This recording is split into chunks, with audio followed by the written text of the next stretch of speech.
have now won 17 straight home games, extending the longest active streak in FBS. And Alabama has now won 8 in a row since losing their season opener to Florida State. Got 4 ranked wins. This was not a ranked win. You thought when the season started perhaps it would be against a ranked LSU team, and it was not. This was their first game since firing head coach Brian Kelly.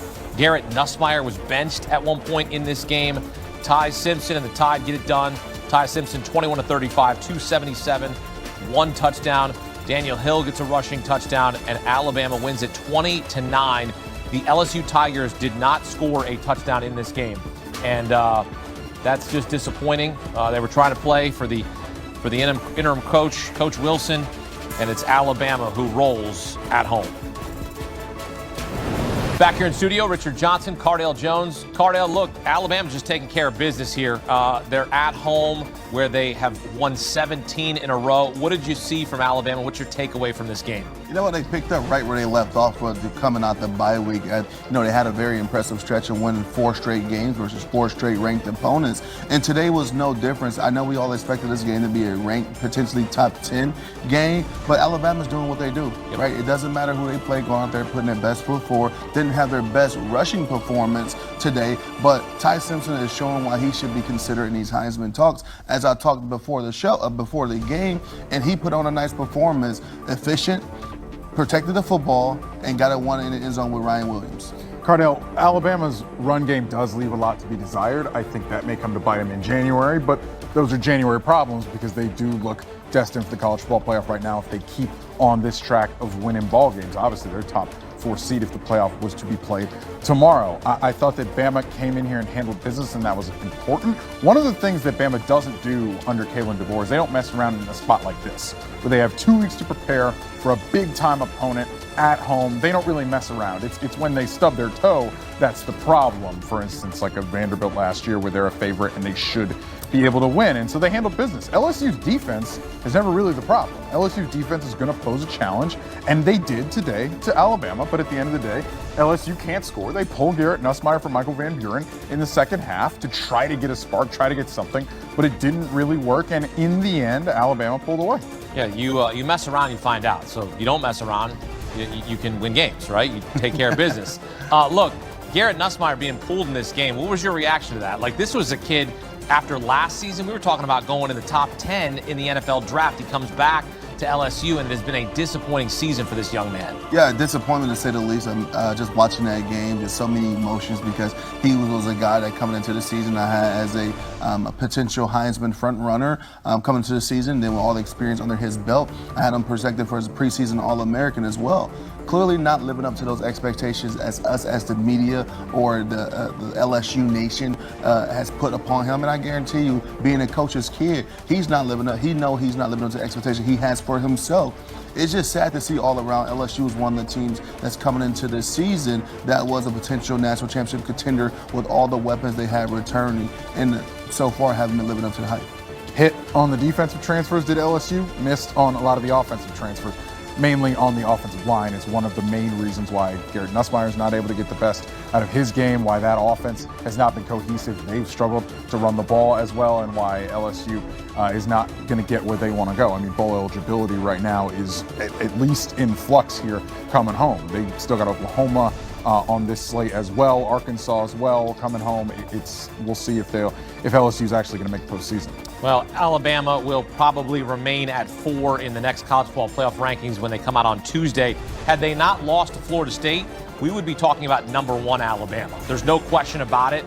4 ranked wins, that's more than any other team in FBS in terms of ranked wins. And this resume looks really good now, Richard. It's 8 straight wins since that season opening loss to the Seminoles. Yeah, they have put that Florida State game in the rear view mirror. It's a thing that is going to be on their resume. You have to acknowledge that it's a terrible loss, but they got 8 pretty good wins also on the resume, and they are rolling right now. They're going to have to play that Oklahoma team that is going to give Ty Simpson such a unique challenge so far with how good they are up front.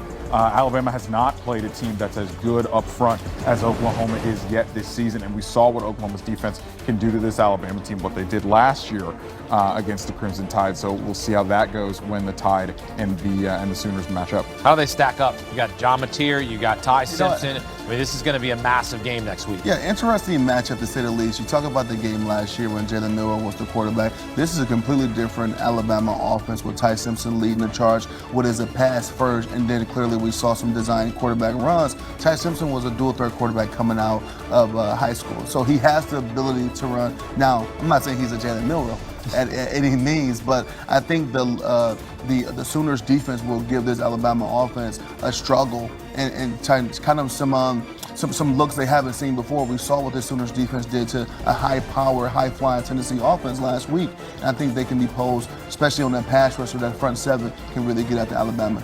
Certainly helps Alabama that this game will be played at home at Bryant-Denny Stadium, where they have won now 17 in a row, extending the longest active streak in FBS.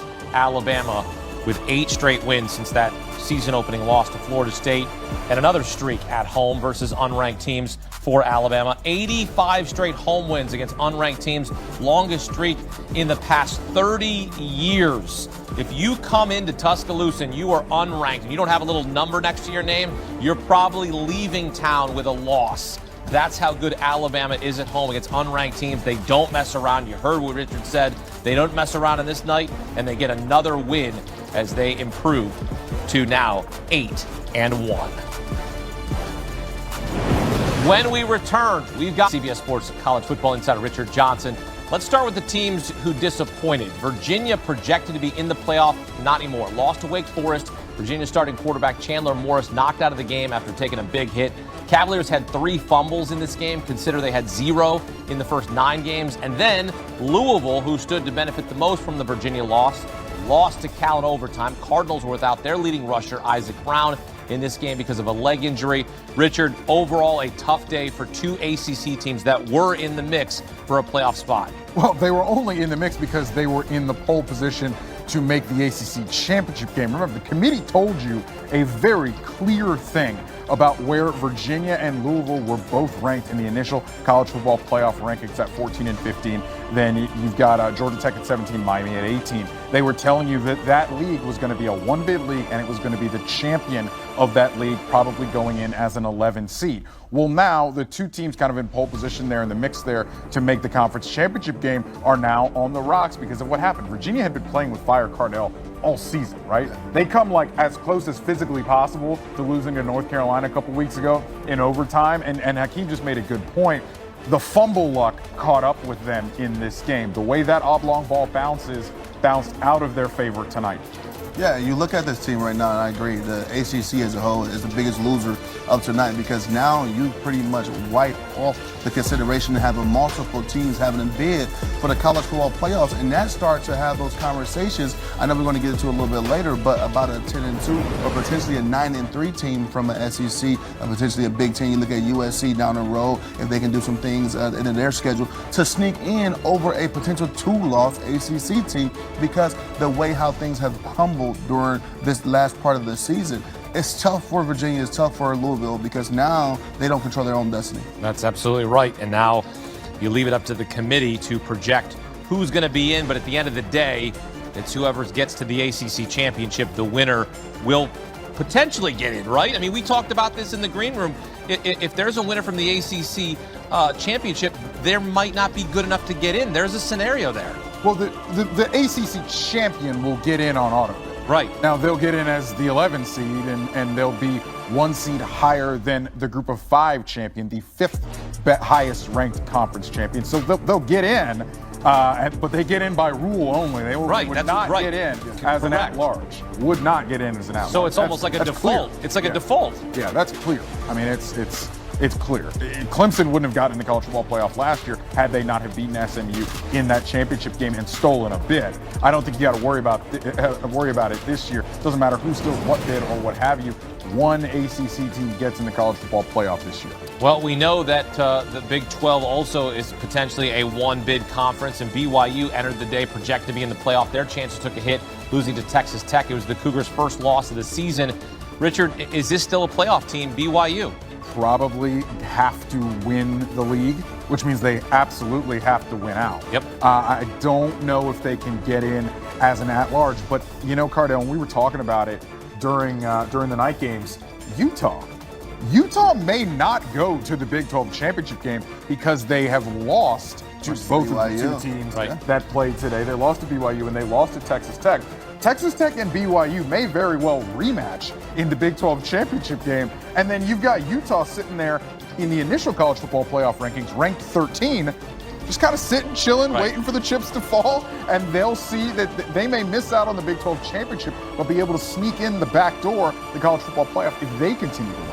A team who's really riding on those type of scenarios as well, a team that BYU has to play here in a few weeks, Cincinnati and TCU can be in similar situations. If BYU find a way to drop one of those games, one of those two teams can potentially get into the college football playoffs, and if they beat Texas Tech, and we all assume that Texas Tech is going to cruise their way to the Big 12 championship game. Now, if they beat Texas Tech in the Big 12 championship game, does it open up some type of scenario where you got two teams from the Big 12? Texas Tech probably at a lower seed and a Big 12 champion within a Cincinnati or potential TCU?